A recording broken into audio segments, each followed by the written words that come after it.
Parliament में जोरदार बहस होती हुई इमरान प्रतापगढ़ी और सुधांशु चतुर्वेदी। तो चलिए हम दिखाते हैं अभी पार्लियामेंट की बहस। जो हमारी सरकार ने किया है वो मुस्लिम भावना के सम्मान के लिए किया है। और जहां तक मैं कहना चाहूंगा, हिंदू समाज के बारे में बात करते हैं, हमारे यहां कोई प्रॉब्लम नहीं है। हमारे यहां कोई ऐसा नहीं कि हज पे कोई गैर मुस्लिम नहीं जा सकता। हमारे देखिए कुंभ में 50 लाख विदेशी आए थे और किसी से नहीं कहा या कन्वर्ट हो जाओ।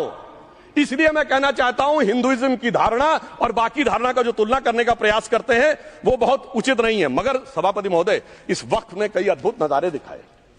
इस्लाम में जो काफिर से ज्यादा मुशरिक और शिर्क को बुरा माना गया, नहीं जो भगवान को माने ही नहीं।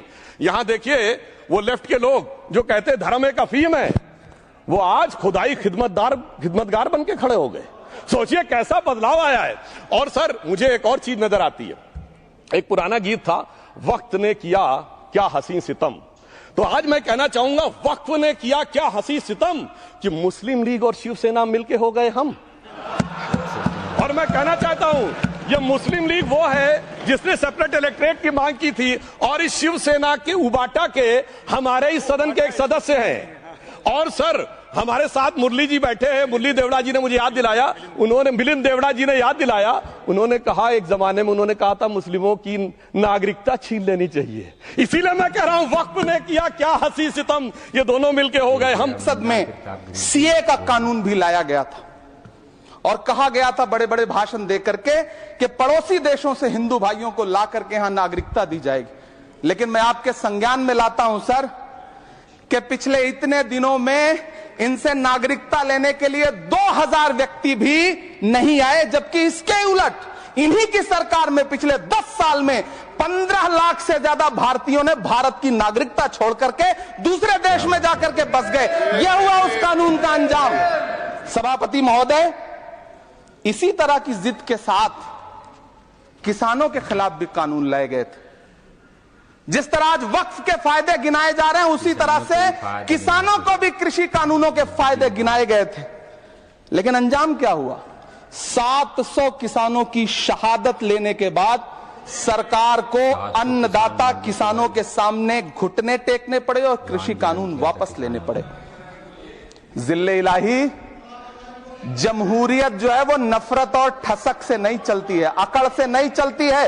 उसमें सबकी हिस्सेदारी जरूरी है। कल देश के माइनॉरिटी मिनिस्टर ने लोकसभा में खड़े होकर एक शेर सुनाया था कि मुझसे कोई बदगुमान न हो। तो मैं उन्हें एक शेर सुनाना चाहता हूं कि मैं आज जद पे हूं तो इतना खुशगुमान न हो। मैं आज जद पे हूं तो इतना खुशगुमान न हो। चराग सबके बुझेंगे, हवा किसी की नहीं। नीतीश कुमार जी हो, चंद्रबाबू नायडू जी हो, चिराग पासवान जी हो, जयंत चौधरी जी हो, देवे गौड़ा जी हो, जीतन राम मांझी जी हो, सबको समझना पड़ेगा कि जब जंगल में आग लगती है तो न वो बरगद बचते हैं जो हवा को आंधी में तब्दील करते हैं, न वो बांस बचते हैं जो आपसी रगड़ से चिंगारी पैदा करते हैं। सभापति महोदय, जब देश को मनमोहन सिंह साहब जैसा काबिल प्रधानमंत्री मिलता है तो देश को आरटीआई जैसा एक्ट मिलता है, सेज जैसा एक्ट मिलता है, मनरेगा जैसा एक्ट मिलता है, लिबरलाइजेशन मिलता है, राइट टू एजुकेशन मिलता है, नेशनल फूड सिक्योरिटी एक्ट मिलता है। लेकिन जब देश को सौगातें मोदी मिलती है तो क्या मिलता है? सीए मिलता है, फॉर्म्स लॉ मिलता है, आर्टिकल 370 मिलता है, इलेक्टोरल बॉन्ड जैसा एक्ट मिलता है और वक्फ अमेंडमेंट एक्ट जैसे बिल देश को मिलते हैं।